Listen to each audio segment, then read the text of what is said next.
Hello bachon, let us read this question. So the question says, in photoelectric effect, the slope of stopping potential versus frequency of incident light for a given surface will be. तो हमारे पास एक surface है जहाँ पे कि हम photo electric effect को study कर रहे हैं। तो वहाँ पे अगर ग्राफ प्लॉट किया जाए स्टॉपिंग पोटेंशियल और फ्रीक्वेंसी ऑफ इंसिडेंट लाइट के बीच में, तो वहाँ पे जो स्लोप होगा वो इन चार ऑप्शन में से कौन सा होगा, ये हमें फाइंड आउट करना है। तो पहला ऑप्शन क्या है, एच ई इनवर्स, या फिर ई इंटू एच, या फिर ई, या फिर फोर्थ ऑप्शन क्या है, एच। तो इस क्वेश्चन को सॉल्व करने के लिए हमारा जो की कॉन्सेप्ट है वो सबसे पहले हमें जान लेना जरूरी है। तो की कॉन्सेप्ट है हमारा फोटो इलेक्ट्रिक इक्वेशन। तो फोटो इलेक्ट्रिक इफेक्ट को स्टडी करने के लिए जो इक्वेशन आइंस्टाइन ने दिया था, उस इक्वेशन को हम ऐसे लिखते हैं कि जो इंसिडेंट लाइट का एनर्जी है एच न्यू, एच यहाँ पे प्लैंक्स कांस्टेंट और न्यू क्या है, फ्रीक्वेंसी ऑफ इंसिडेंट लाइट।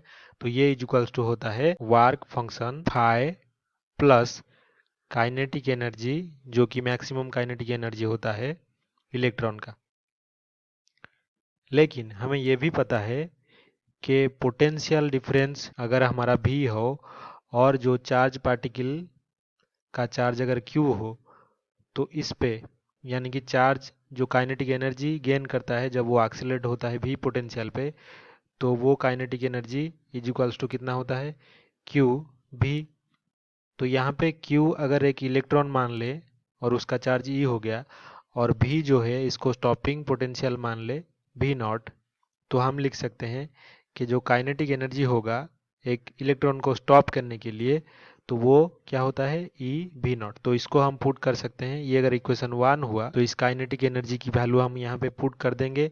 तो हमारा इक्वेशन हो जाएगा H nu is equals to phi plus E into V nought. तो अभी अगर स्टॉपिंग पोटेंशियल की टर्म में इस इक्वेशन को लिखा जाए तो V nought will be equals to H nu minus phi, और ये जो ई है ये डिवाइडेड हो जाएगा इसमें एच बाय ई और फाई डिवाइडेड बाय ई।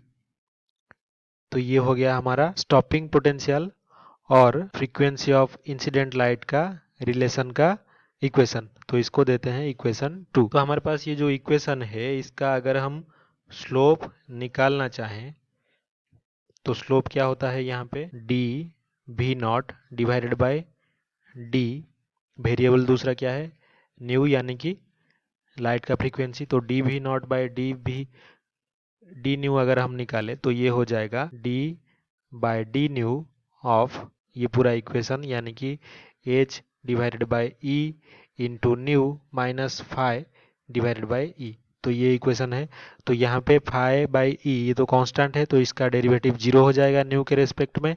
और ये जो एच बाई ई ये भी कांस्टेंट है, तो न्यू का डेरिवेटिव अगर डी बाई डी निकालें तो ये हो जाएगा ओनली एच डिवाइडेड बाई ई। तो हमारा जो स्लोप होगा, स्लोप ऑफ, तो ये अगर इक्वेशन के हिसाब से हम ग्राफ प्लॉट करें स्टॉपिंग पोटेंशियल और इंसिडेंट लाइट का फ्रीक्वेंसी के दोनों के बीच में, तो हमारा जो स्लोप होगा, slope of stopping potential versus frequency of incident light graph, incident light graph, ये कितना फाउंड हुआ, is equals to H divided by. तो यही हमारा फाइनल आंसर होगा। अगर ऑप्शन में से देखें तो पहला ऑप्शन क्या है, एच ई इनवर्स, यानी कि एच ई इनवर्स कितना होता है, equals to H divided by E हम कह सकते हैं। तो पहला जो ऑप्शन है ये सही उत्तर होगा। और दूसरा क्या है, ई एच, तो ये गलत होगा। थर्ड ऑप्शन ई ये भी गलत, फोर्थ ऑप्शन एच ये भी गलत। तो only option 1 is correct. I hope you have understood this well. Best of luck.